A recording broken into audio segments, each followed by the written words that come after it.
Good evening, and I'd like to begin tonight with the following land acknowledgement. On behalf of the University of Washington, I recognize the Coast Salish people of this land, the land which touches the shared waters of all tribes and bands within the Suquamish, Tulalip, and Muckleshoot nations. Good evening. I'm Yvette Moy, and for those of you who don't know me, I am the Director of Public Lectures, and it feels really funny to have just such a small audience. So if you want to scoot closer, we don't bite, I promise. I have a couple of housekeeping items to go through tonight for you. The slide showed that if you have any questions, you can email them in to us, or you can just shout them out, because it's a pretty small night tonight. And you can send them to mayiask@uw.edu. No photos, please, or audio recordings of our speaker this evening, because at the conclusion of our third talk, we will share videos of all of the lectures via our YouTube channel. So be sure to subscribe if you haven't done so already to the UW Office of Public Lectures. We're on YouTube. Very excited about that. Tonight, I'd also like to thank a few people. I'd like to acknowledge our colleagues in the Graduate Student Office of Equity and Excellence, which is now known as GC. They donated some of the fun swag that we've been sharing out with you tonight, and if you haven't done so already, be sure to grab a bag on your way. These bags contain some pretty cool branded items that help promote the name change from GOMAP, that you might be familiar with, to now GC. I also want to thank my colleague Hannah Wong, who served as our front of house staff this evening. And finally, I want to thank you, our audience.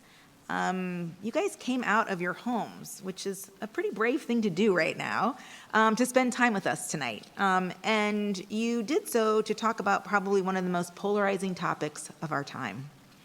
And my hope is that you did so with a curious mind and an open heart. And I just want to thank you all for being so courageous and also finding parking. So tonight, we begin the first of a three-part series on critical race theory. And the idea for creating this program was twofold. The first is that there seems to be an awful lot of confusion about just what the subject of critical race theory is. We hear about it in the news, we hear politicians talking about it, and a lot of us just don't really know what it is. And since the subject is one that is taught in graduate school, and we are the graduate school, in my mind, I thought, well, who better to host a series on this subject than us? And secondly, we have a brilliant faculty right here at the University of Washington who are experts on this subject, and thus a trilogy was born.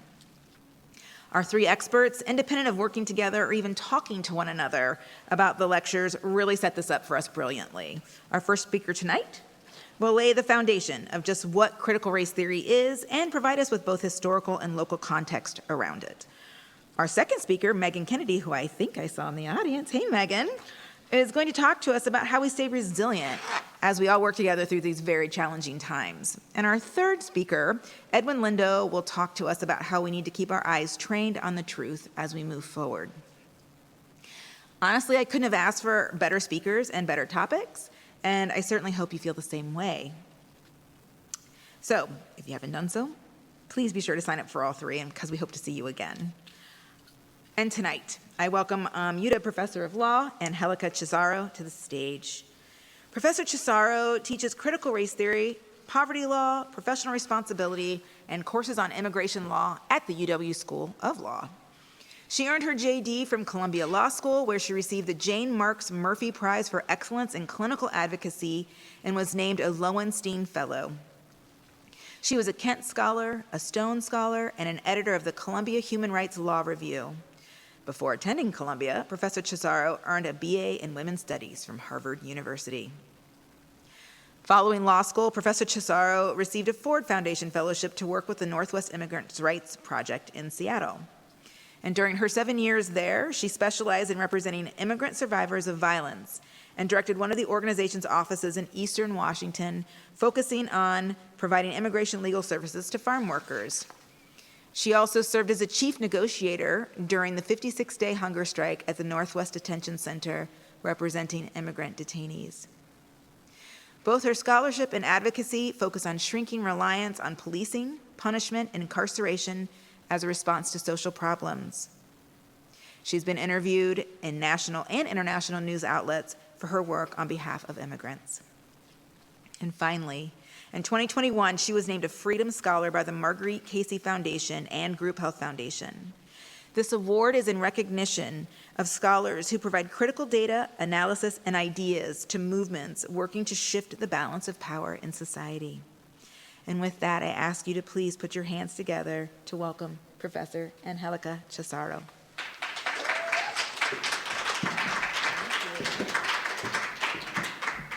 Hi, everybody. Thank you so much for coming out tonight.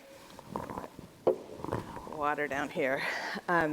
It's good to see real live faces. I've been teaching on Zoom for nearly 2 years and was back in the classroom for the first time last week and, kind of didn't know what to do with myself, so I will try to keep it together tonight for you all. So I want to start my talk tonight by moving the slide forward. Let's see. Clicker. All right, let me try again with this. There we go. All right. By setting the scene, actually. So I will set the scene for my talk, then I'll give you a little bit of background on what is critical race theory. Then we'll go through just some of the basic ideas, the tenets that are tied to critical race theory, and then talk about why all the fuss? Why is this something that we're seeing in news cycle after news cycle? And finally, I will spend most of the time, I hope, answering your questions and having a discussion with you all, just given how small this group is. So I want to set the scene with this, right? So this picture here is in June 2020, I think this was June 7th to be precise, the Seattle City Hall. This is over 10,000 people marching from Capitol Hill to City Hall to deliver a series of 3 demands to then Mayor Jenny Durkan: to defund the Seattle Police Department by 50%, to invest that money directly into Black and Brown communities, and to free protesters who up to that point had been arrested as part of the uprising following the police murders of Breonna Taylor and George Floyd. And I start with this because I want us to think about the ways in which critical race theory helps explain these demands, right? So 10 years almost into a consent decree that the Seattle Police Department entered into forcibly, basically, by the Department of Justice, meant to fix SPD's problem with disproportionate use of force against Black folks. Why were thousands of people converging on City Hall to basically call for defunding nearly the entire organization of policing here? What explains, for example, a county explicitly named for Martin Luther King Jr. deciding to invest back in 2012 hundreds of millions of dollars in building a new jail whose primary role would be to lock up mostly poor Black and Brown children, right? What explains the way that Seattle responded to the demands to defund SPD by 50%? What explains, the King County's response to the demands over almost 10 years now for no new youth jail and now to empty the youth jail that was built? What explains here in 2020 the initial commitment by some city leaders to defund police and then the rollback on those commitments that are happening now? For me, critical race theory helps me make sense of all of this, right? It helps guide also mine and other people's scholarship and advocacy and organizing to undo racial subordination. And so I want to start with this and just sort of ground the theory in this practice. I think as an enormous nerd, could read the theory all day. And where it really comes alive for me is in planning and thinking through how to intervene in our world, in Seattle, in the city where I've now spent nearly 2 decades thinking about how to shift conditions for the people who are most vulnerable to premature death, to early death, right? Who are primarily Black, Brown, Indigenous, low-income communities. So, what is critical race theory? Where did this come from? On a very basic level, critical race theory is an intellectual movement in legal scholarship, sort of full stop, right? The scholarship comes from the post-civil rights era scholars who were seeing that the promises of the civil rights movement had not really gotten to the root of the problem, that ending racial segregation, explicitly post-Brown v. Board of Education, had not ended racial subordination. So beginning in the late 1980s and inspired by scholarship that had begun in the 1970s by Derek Bell and others, legal scholars of color developed a new position on race in the law that was critical of 3 main things. It was critical of class-based left scholarship, which they saw as not considering race.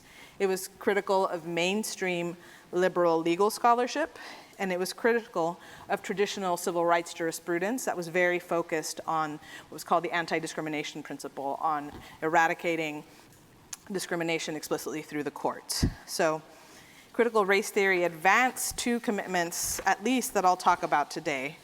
One was that the liberal legal tradition that governs our political, social, and economic institutions, and even laws that purport to advance race neutrality, actually reflect the exercise of white racial power and also work to create that racial power. And then the second commitment, after this heavy first commitment, is that notwithstanding that first premise, the law can be a tool for advancing particular political commitments, specifically to dismantle racial power and to empower communities of color. So for me, critical race theory, the two tenets are basically scholarship and analysis, and then also activism, action, right? To try to actually undo racial subordination. There's no true canonical set of doctrines or methodologies to which all critical race theorists subscribe. But again, there are these sort of two common interests. One is to really look and examine how a regime of white supremacy and its subordination of people of color has been created and maintained in the US, examining the relationship between social structures and professed ideals such as the rule of law or equal protection. And again, second, the action piece, right? How to change the bond between law and racial power, how to make change. And again, there's no settled CRT believes this is the promised land, right? There is this broader goal of human liberation, but people have very different ideas about how to get there, what it is, what are the steps to arrive there, right? So one thing I do with my students in our first critical race theory lecture each quarter is ask this question of, critical race theory, what is the critical in critical race theory? Why isn't it just called race theory? What is there to be critical about? And here's a list of just a few of the things that critical race theorists have sort of agreed upon to be critical about, right? So the first that I'd like to tell you about is that critical race theory challenges the ways in which race and racial power are constructed and represented in American legal culture, and more generally in American society as a whole. So critical race theory critiques race as a social construct, and despite saying race is socially constructed, it points out the ways that race matters, even if it's socially constructed, right? So I can say to my students, race is socially constructed. Have I ended racism? No. Critical race theory is based on that premise that racism is real through the social construction. So, you might ask yourself, what is a black neighborhood? Labels like the hood were strategically produced by American policies, things like redlining, policies that stopped black folks from qualifying for home loans, policies that facilitated white flight into the suburbs. All of those created the social construction of certain neighborhoods, right? And so that is one of the first big insights. Race is socially constructed, and still it matters. Thank you. Secondly, CRT also rejects this idea of neutral, right? There is no neutral. It rejects the idea that scholarship or teaching could ever be neutral or objective. And this, when you hear this, that might ring some bells of some things you might be hearing in the media about critical race theory, right? Because it does push back on this idea that there is a neutral way to teach American law, that there is a neutral way to teach US history. For critical race theorists, you can't ever write about race from some sort of distance or detachment or with any sort of attitude of objectivity. There's no space outside of social dynamics of racial power from which we could step back to observe and analyze. We can't step out of it, right? Scholarship itself, the way it's written, how it's published, how it's organized, is inevitably political.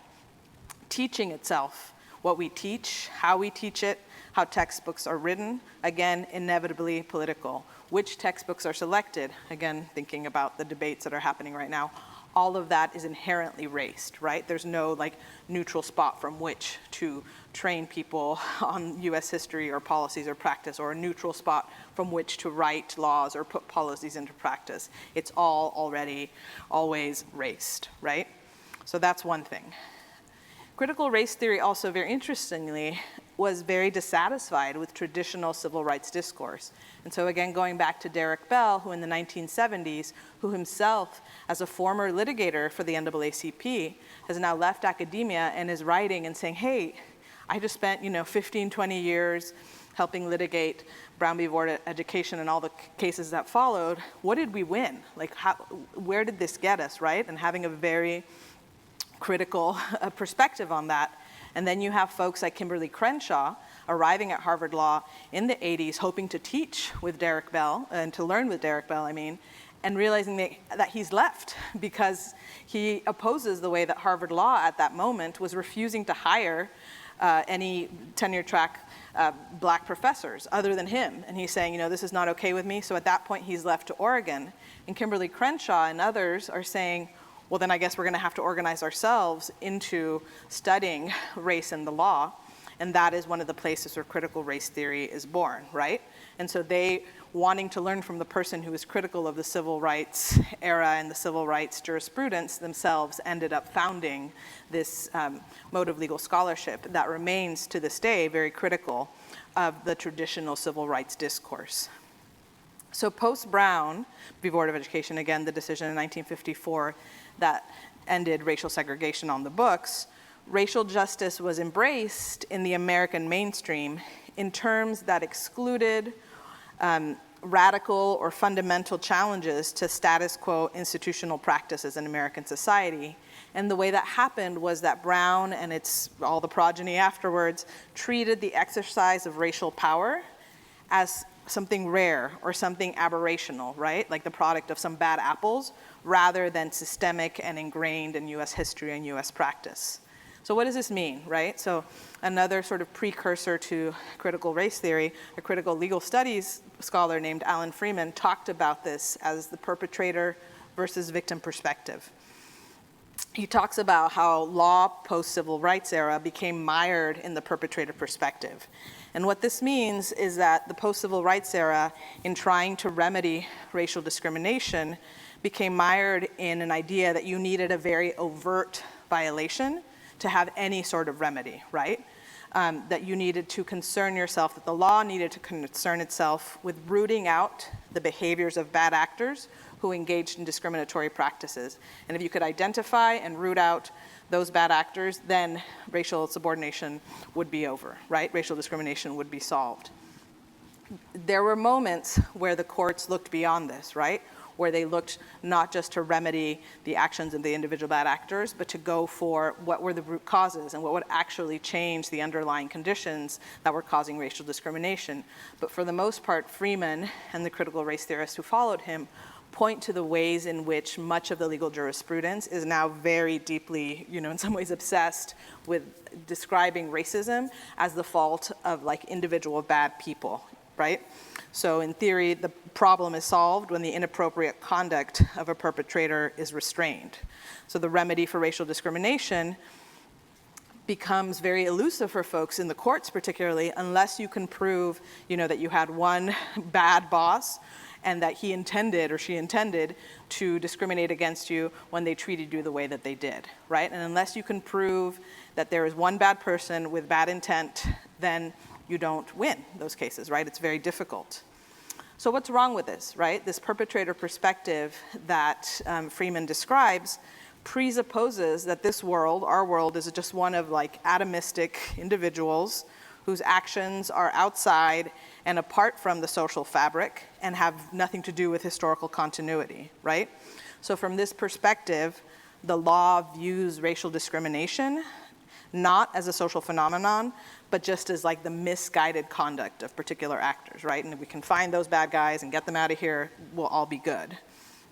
What this does is it ends up justifying meritocracy, because what it tells us is that but for the conduct of misguided individuals, the system of equal opportunity that theoretically already exists would work to provide a distribution of the good things in life without racial disparities, right?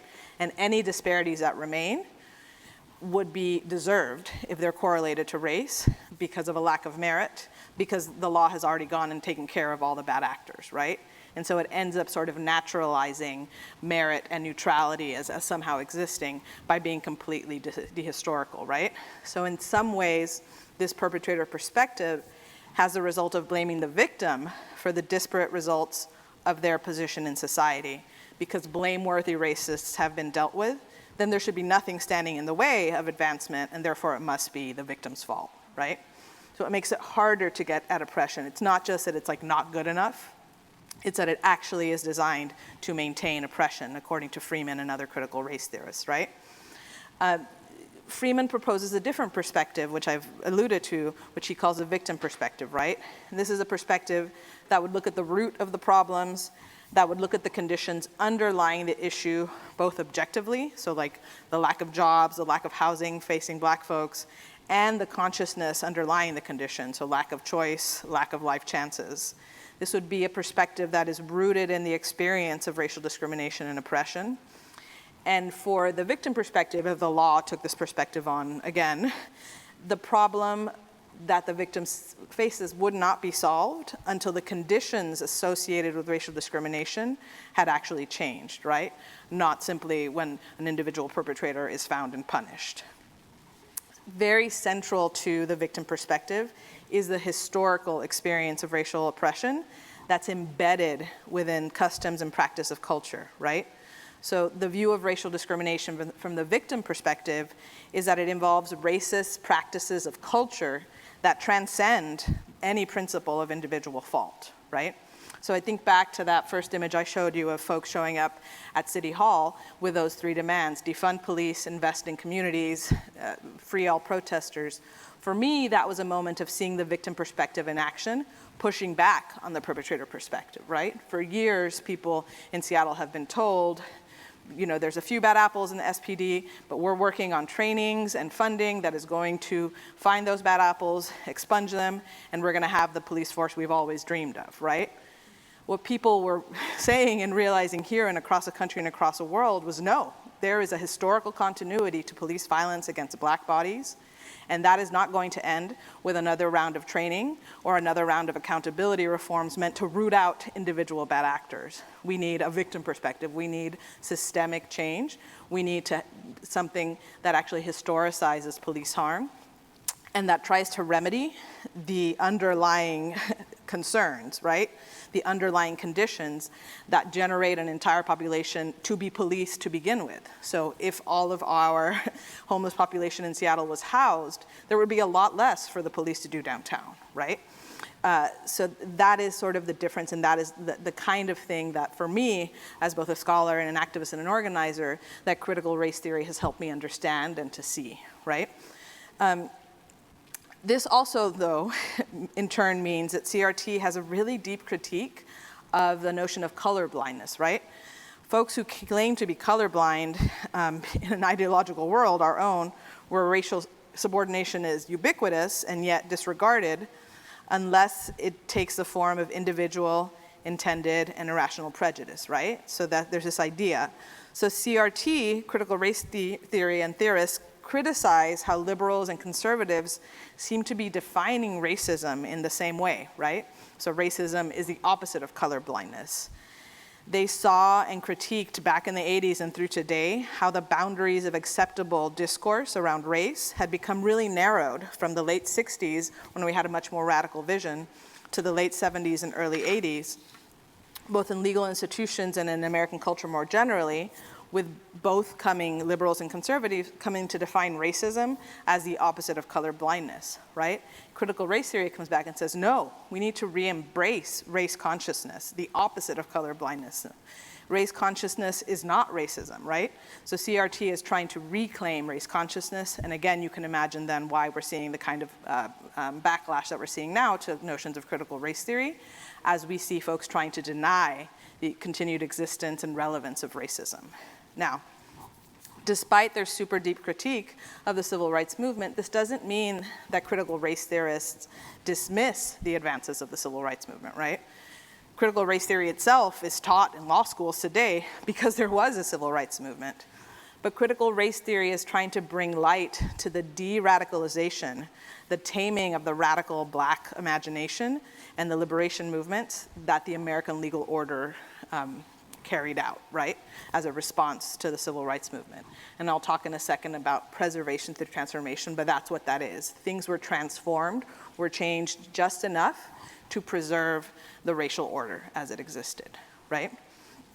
So critical race theory criticizes the civil rights movement discourse as one that, rather than engaging into this broad scale inquiry into why jobs and wealth and education were distributed the way they are, mainstream civil rights discourse instead became tied to the idea that once again we got rid of the bad actors, the irrational basis of race consciousness was eradicated, then everyone would be treated fairly as equal competitors in a regime of quote unquote equal opportunity. They looked around and they saw, hey, that's not the way it has worked out. We need to have this intervention. Critical race theorists were also criticizing the lack of social change that the civil rights revolution required, right? So for example, winning integration in schools did not mean that we saw a distribution of wealth across all schools, black, white, for people of all races. Instead, it meant the same white administrators, the same white decision makers remaining in place as school principals, as superintendent, as teachers, and switching to being concerned instead about having black students in their class to being concerned about standards, right? The same institutions were found to be racially neutral and therefore okay, as long as they weren't outwardly, explicitly racist. And so Derek Bell, writing in the 70s, is saying, look, I'm hearing from parents who are telling me we've been now in this 20, 30 years of litigation post Brown v. Board of Education, but our children are still not having the kinds of outcomes in schools that we want them to have. Black parents are saying, this hasn't worked for us. We don't care if the schools are segregated or not. We want our children to have solid educations, and the end of segregation has not created that, right? And so critical race theorists are taking a step back and looking to why that is and what happened instead. The other thing critical race theorists are critical of are law schools themselves, right? So I talked to you all about Kim Crenshaw showing up at Harvard to work and study with Derek Bell and finding him not there, right? So critical race theory turned the lens of critique against the law school, and this was a new idea, that the law school itself was a site of contestation. The idea that power is implicated in privileging certain topics and viewpoints as being worthy of inclusion, say, in the first-year curriculum of mainstream law schools, that was a new and radical thing. You know, critical race theorists were critical of the idea that knowledge and politics are not totally intertwined. They're like, duh, of course, they are completely one and the same. They saw and acted as if law schools were workplaces that produce knowledge, not just, you know, these neutral places where you go to get the tools to like fight the good fight against racism out in the world. They're like, no, this place itself is in need of examination and work, and this place itself is producing the kinds of lawyers and the kinds of thinking that continues to instantiate racial subordination generation after generation, right? So you see in the 1980s, again, Harvard law students organizing a class on race, self-organizing, demanding the hires of professors of color, particularly black women professors. Harvard law responding, there are no qualified candidates, and the students knowing there's something wrong with their reasoning, but we need the language and the ideas to articulate what's wrong with it, and that is where those discussions are born that generate critical race theory. I want to end with talking a little bit more about the cycle of preservation through transformation, or reform and retrenchment, because to me it's one of the most useful things about critical race theory, right? So cycles of reform and retrenchment, one of the big critiques of critical race theory is against this idea that like the US is just like, yes, maybe there were some troubled things in our past. We might have founded on a foundation of slavery, but then there was a Civil War, yay! And then there was Jim Crow, but then there was a Civil Rights Movement, yay! You know, and then we've had a black president, so like all problems are solved and things are just like on an upward trajectory. They say no, that's not really how it's worked. Instead, we've had these cycles of reform where yes, there is movement forward, but then we have cycles of retrenchment, right? So we had the election of Obama, and then the election of an open white supremacist, Donald Trump, right? A cycle of deep retrenchment. And so they're always asking us to look out for those cycles of reform where there is a change, and then the ways that power structures respond by retrenching sort of back into cycles of subordination. In a similar and connected way, Angela Harris and others talk about preservation through transformation, right?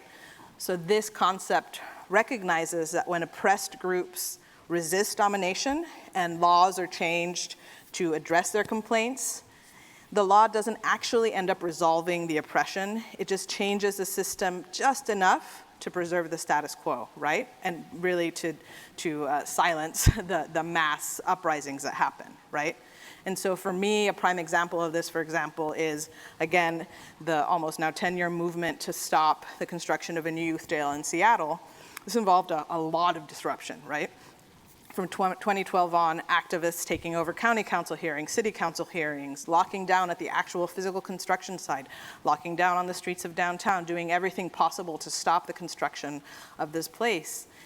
King County did not stop construction. Instead, what they did was to say, yes, we hear you, we're going to build a jail, and we're going to hire and implement a zero youth detention policy. And there's going to be people at King County who are charged with getting us to zero youth detention, but also we're going to build a jail, right? So you see these cycles where things are transformed just enough where, in fact, the folks that no youth jail activists were protesting against adopted the same talking points of we should have zero youth detention, created a position, and built the jail, right?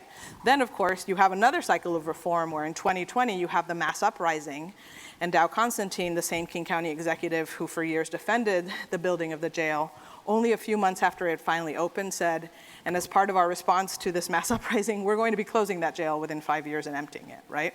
So again, you see this sort of cycles where if enough people rise up and make folks in power uncomfortable enough, they must respond, but they usually respond in ways, unless pushed very hard, that will reinforce and reaffirm the status quo.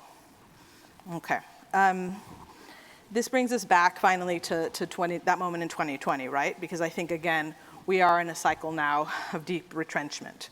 In 2020, with the uprising in defense of Black lives, people were having a true reckoning with policing in a new way that I had never seen before, right? People were finally questioning, like, does policing equal public safety? And for many people, the link between public safety and policing was irretrievably broken. For many communities, for Black communities, that link had never existed. But for more people, it suddenly dawned on them that investing more in policing was not going to lead to the outcomes people wanted, right?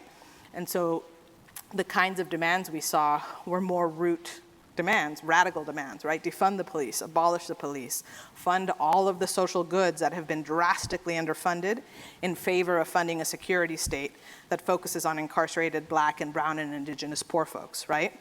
Talking about the roots of policing in slave patrols, talking about the roots of policing as strike breakers in northern cities, right? Talking about the roots of policing in like anti-indigenous forces. So again, historicizing, something that critical race theory does. Talking about how the first law passed in Seattle was a law criminalizing the presence of the Duwamish, the first people of Seattle, right? And so these kinds of critiques were leading people to ask and demand different things of our city government, right? So the response, at least initially, again, was yes, we will do a few things that you're asking us. And now we've seen, of course, with both the results of the most recent elections and the new commitments to building up the police force again, a very serious retrenchment, right? Attempts to, again, like deeply dehistoricize and say, you know, we're just going to hire more people who are good cops and get rid of the bad cops, right? Again, pretending that the problem with policing is one of individual bad actors, not a systemic rot. So to me, this attempt to deeply dehistoricize is one that requires sort of a constant study and constant action to say, when we're seeing now, though, the backlash across CRT across the country, I think what we're seeing is basically this again, right? So in June 2020, we see the uprising, right? In September 2020, Christopher Rufo, who's a Seattle local and also part of a right-wing think tank, goes on to the Tucker Carlson show on Fox News, because again, we're having this deep, deep reckoning with racial justice and policing in this country, and says, hey, there's this thing called critical race theory. It's being used to brainwash our children. President Trump, a religious watcher of Fox News, watches that and says, we need to pass a law immediately, get out an executive order saying we are banning critical race theory for all federal government employees, et cetera. And from there, many other states have picked up the call. And so you see school districts, states, city governments now passing different laws, banning critical race theory, basically history that is true history, from being taught in their school districts, right? This has spurred so many states to follow that, not really engaging with like critical race theory as like legal scholarship taught in graduate schools, which is what it is, but more the very broad idea of critical race theory as like a deeply historical practice of questioning the roots of racial subordination. And so that's where we are today, right? And so really, what these places are doing is to try to make it illegal to consider the histories and the conditions and the context that critical race theory has now spent 20, 30 years trying to inject into legal scholarship, right? The problem is, of course, critical race theory has now become like a broader boogeyman, and so all efforts to teach the concepts and histories that prove that this is not a colorblind country, nor has it ever been, are the ones that we're seeing pushed forward, right? And that's what brings us again to this moment. In my view, like the bell has been rung, right? Folks pushing back on critical race theory are trying to unring it, but critical race theory itself gives us the tools to understand this moment and to continue the fight in every way we can to end racial subordination. So I'll leave it there. Thank you all so much for your attention.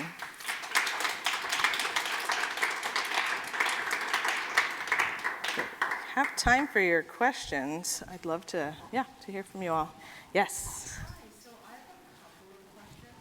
My first one is, for an upcoming student in this university, is critical race theory only taught in Relevance law school, or can you take classes if law is not your designated major? Yeah, so that's a great question. So I know my critical race theory class is open to undergraduates, and I have a few who take it every year, so please come into. I love having non-law students in critical race theory. So there's that. And then there's also a lot of folks who teach at the undergraduate level who are deeply steeped in critical race theory, right? So like folks like Megan Ming Francis, who's talked a lot about movement capture in Brown v. Board of Education and the way that instead of funding the work of the NAACP to end lynching, which was like their main focus at the beginning of the 20th century, foundations decided actually we want you to focus on educational justice because we think it's more palatable, and that's why that switch happened, right? So there's folks who are doing work that's deeply informed by critical race theory, teaching across the university.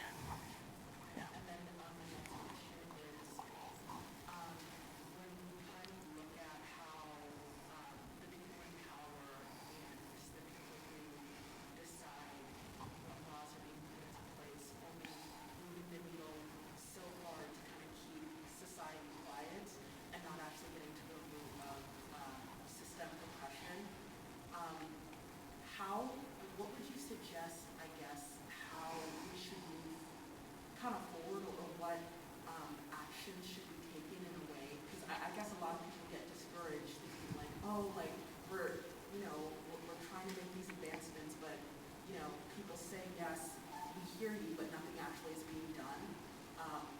What would you say to that for the younger generation, and kind of asking like what things should we be doing that kind of looks analytically at this and getting to the root of the problem? Yeah, thank you for that. That's a great question. So, I'll tell you what Derek Bell ended up saying about it, right? So Derek Bell, again, who was laying some of the groundwork for critical race theory, ended his career putting forward a theory called racial realism, which was his sense that racism in the US was like utterly and completely intractable, right? So this is a very depressing theory, but it's also in some ways really liberating, right? If he's like, look, no matter what happens, white folks, mostly folks in power, will figure out ways to keep white folks on top.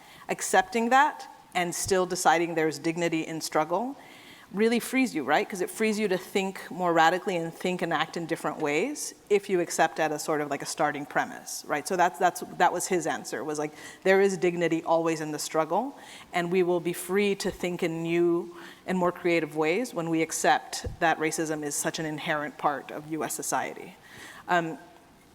my answer for myself personally, over the years that I've lived in Seattle, has been to become involved in really hyper-local fights and hyper-local struggles, right? Because I do think, especially in a city the size of Seattle, that we can impact decisions that are made, right? Like, you can literally get enough people together to show up at a city council vote and stop a vote. It's not comfortable, it's not always like the most respectable thing to do, but like it is possible, right? Like the ways in which I saw King County having to shift their practices around youth detention as a result of 10 years of very incorrigible no youth jail activism are amazing. And so when I talk now to the Department of Public Defense, they're telling me that the youth court, not the adult court, the youth court in Seattle has the fewest filings that they've ever had, right? And that they are now working on diversion, which means like jail forms of responding to harm for young people, way beyond things that we usually see diversion for, which is things like shoplifting, right? They're doing diversion and figuring out diversion for things like armed robbery, right? Like, they've moved to the really hard things of like, what do we do with young people carrying around guns? And how do we deal with these folks without putting them into a prison system that is simply going to generate more violence in their lives and the lives of their communities? And that space that was created to even have those discussions, I know was created because of the incorrigible folks who were saying, you know what, nope, no new youth jail, no jailing of young people is possible. So to me, it is those radical demands that open up those possibilities. Same thing with, Seattle was the only city in the country that defunded police 2 years in a row. And I think in part it's because we were the city who asked to defund the police by 50%. That was a very big ask. 7 out of 9 council members at one point were on board with that. And then of course there was a huge sort of like pulling back in panic, but they did it. They did it 2 years in a row. And now for police to get back to the numbers they were at before, they're having to engage in like an enormous effort of time and money and propaganda to convince people that they are now less safe because there are less police. And so I think it's that sort of like hyper-local fight with like broader, national and international visions that is the way forward. Yeah, of course.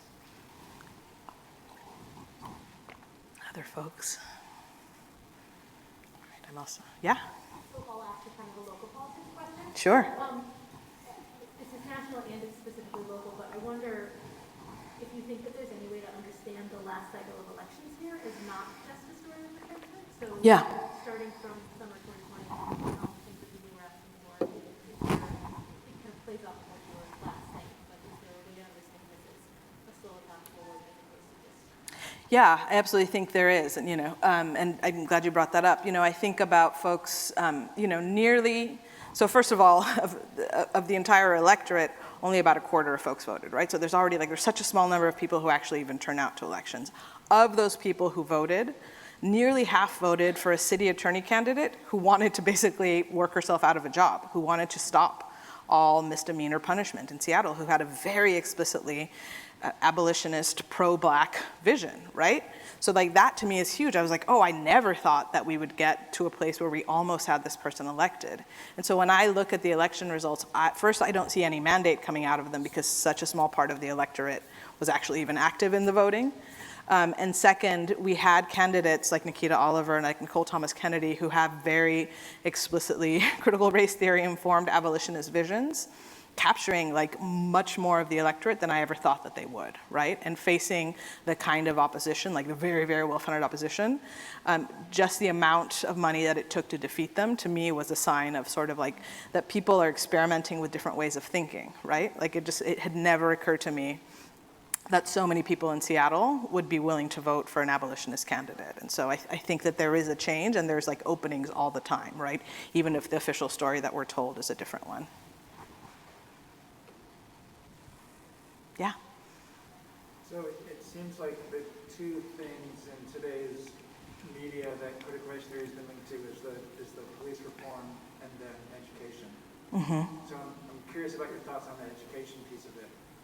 And I guess specifically, you can tell me if I'm wrong, but my sense is that, the conservative argument, which is baloney, but nonetheless the argument is you're teaching our kids to hate America and hate being white. Mm-hmm. And my sense is that the typical response from the average middle school social studies teacher is, I don't even know what critical race theory is. Right. Right?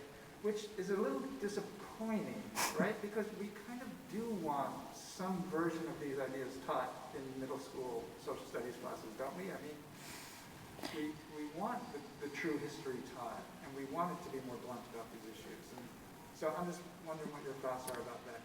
Yeah, that's interesting, because I haven't gone back and forth with being like, what are you talking about? Like, the critical race theory as like an analysis of civil rights jurisprudence is not being taught in like middle schools.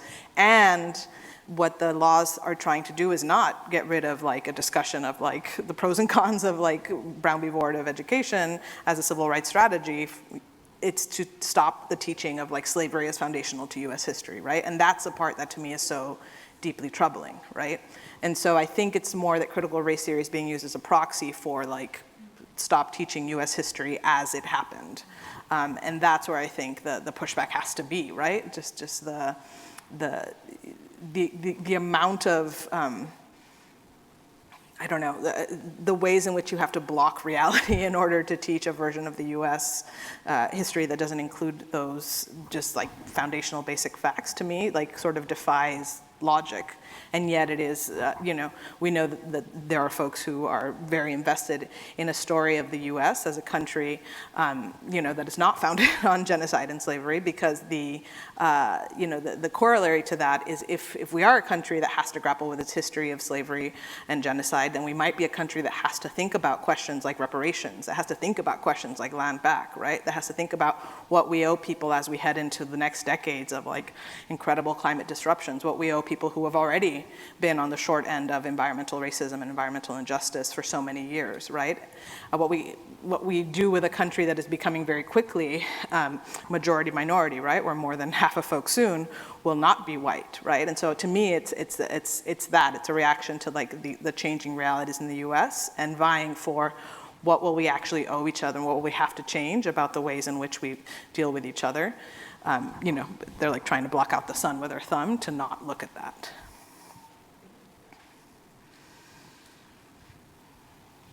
All right, you all. Thank you so much for being here. Oh, sorry, I couldn't see your hand. Yes.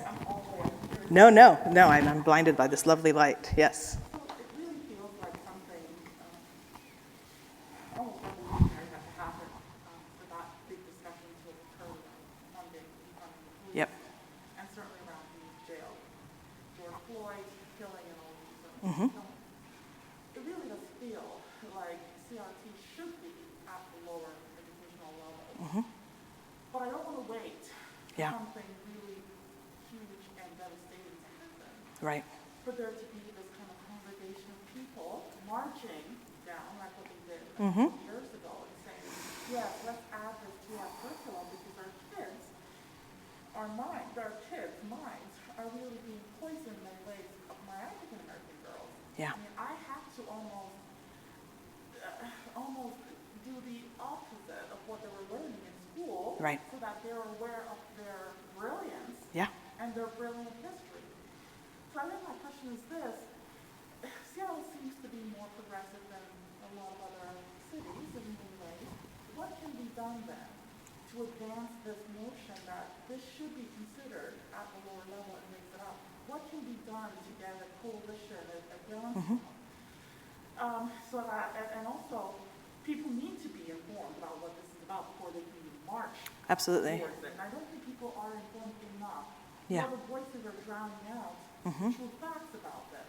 Right. What can be done Yeah. to educate the populace so that they can move forward in pushing this forward in our school systems? Yeah, no, thank you for that question. And, you know, I think that the two examples that you bring up, right, the George Floyd uprising and the No New Youth Deal movement, to me are sort of two examples of like how change happens, right? Because again, the uprising after Breonna Taylor and George Floyd were killed, like no one saw that coming. Many black folks have been killed by police, and like that was something that no one could have foreseen. To me, the difference here was, and the reason I think we got as far as we did in terms of the defund demands, was because back in 2012, a very small group of people, like literally there were like 10 of us at the first meeting, like decided that this new youth jail should not be built, right?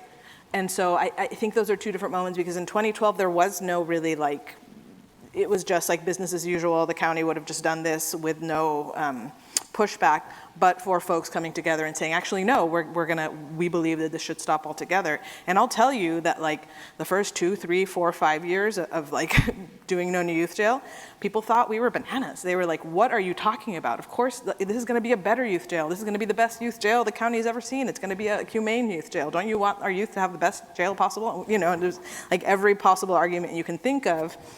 And we really had to push to say, no, we really have a different vision.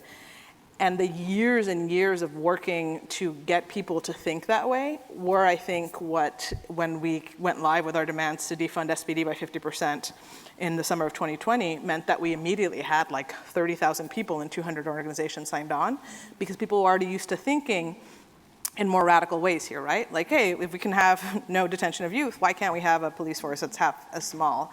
And so I think it's that, right? Like, ultimately, we can't plan for the movement moments that are gonna spur things forward. When those moments happen, we can be ready and like put out demands right away and start organizing. But in the absence of those moments, I really think it is like-minded folks coming together and trying to figure out, you know, doing an analysis of power, like who are the decision makers who ultimately need to be moved? My question for the youth jail was like, how do we make it politically impossible for Down Constantine to keep moving forward on this project? And once he opened it, how do we make it politically impossible for him not to close it and empty it, right? So it's just like getting together with folks who agree with you, asking those questions, and then showing up and really like making people uncomfortable, right? Like there is a certain like level of like respectability and civility that's expected in progressive Seattle that you have to be willing to sort of move past despite the discomfort it creates in like well-meaning liberal folks, right? So, you know, I'd be happy to sit down and talk to you about what that might look like for this, but ultimately I think it's that. It's like getting together with folks who decide with you that there's nothing inevitable about the current way that the schools are functioning in this city, and making it really uncomfortable for folks who are deciding the curriculum until they change it. Yeah, of course. All right, y'all. Thank you again so much for being here, and I'm happy to chat with folks afterwards.